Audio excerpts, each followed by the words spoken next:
আজকের টপিক শিশুকে অতিরিক্ত খাওয়ালে বা জোর করে খাওয়ালে কি হতে পারে। Hello new mom and dad and my lovely viewers, welcome to মা বাচ্চার কেয়ার। শিশু যখন পেটে থাকে তখন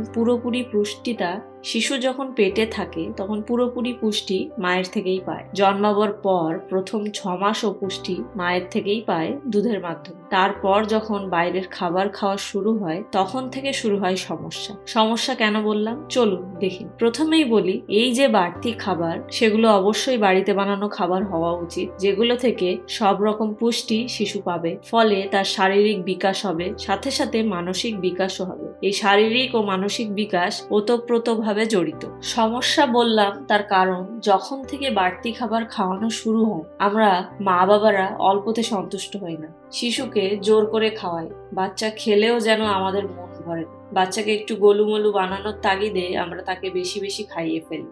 ফলে যে সমস্যাগুলো বাচ্চাদের ভুগতে হয় তা হলো, 1 নম্বর, বেশি খাবারে বদহজম হয়ে যায়, খাবারটা বমি করে বের করেও দিতে পারে। 2 নম্বর, বেশি খাওয়ানোর ফলে বাচ্চার ওজন বয়স অনুযায়ী অনেকটা বেড়ে যায়। 3 নম্বর, ওজন বেড়ে যাওয়ার ফলে বাচ্চারা অল্পতেই হাঁপিয়ে যায়, অনেকক্ষণ খেলতে পারে না, হাঁটতে পারে না বা দৌড়তে পারে না। 4 নম্বর, অনেক সময় বাচ্চারা ডায়াবেটিসে আক্রান্ত হয়। 5 নম্বর, বাচ্চাদের শরীরে কোলেস্টেরলও বেড়ে যায়। 6 নম্বর, এছাড়া ঘাড়ের কাছে কালো স্পট পড়ে যায়। 7 নম্বর, সর্বোপরি ওজন বেড়ে যাওয়ার ফলে কর্মক্ষমতা অনেকটা কমে যায়। 8 নম্বর, এর সাথে যেটা হয়, নাকের পেছনে মাংস বেড়ে যায় এবং বাচ্চা নাক দিয়ে আরাম করে নিঃশ্বাস নিতে পারে, তখন মুখ দিয়ে নিঃশ্বাস নেয়। এবং সব থেকে ইম্পর্টেন্ট, বাচ্চা মানসিকভাবে ডিপ্রেসড হয়ে পড়ে, আশেপাশের বন্ধু বান্ধবের কটাক্ষের শিকার হয়। ফলে সে মানসিকভাবে ভেঙে পড়ে, যা তার মানসিক বিকাশে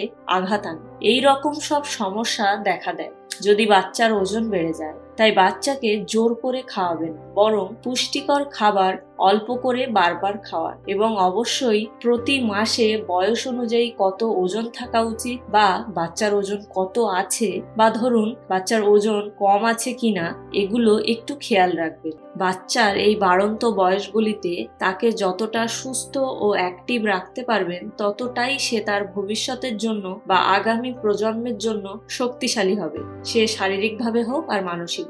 শারীরিক আর মানসিক দিকটি যদি সঠিকভাবে গড়ে তুলতে আমরা বাবা মায়েরা তাকে সাহায্য করে থাকি, তাহলে আগামী দিনে আপনার আমার বাচ্চারা নিজেদের পৃথিবীটাকে বা নিজেদের সমাজটাকে সুন্দরভাবে গড়ে তুলতে পারবে এবং নিজের পায়ে সুন্দরভাবে দাঁড়াতে পারবে। আজকের আলোচনা এই পর্যন্ত। দেখা হবে নতুন কোনো ভিডিওতে নতুন কোনো তথ্য নিয়ে। ভিডিওটি আপনার উপকারে এলে অবশ্যই লাইক, কমেন্ট, শেয়ার এবং সাবস্ক্রাইব করতে ভুলবেন না। ভালো থাকবেন, সুস্থ থাকবেন, ধন্যবাদ।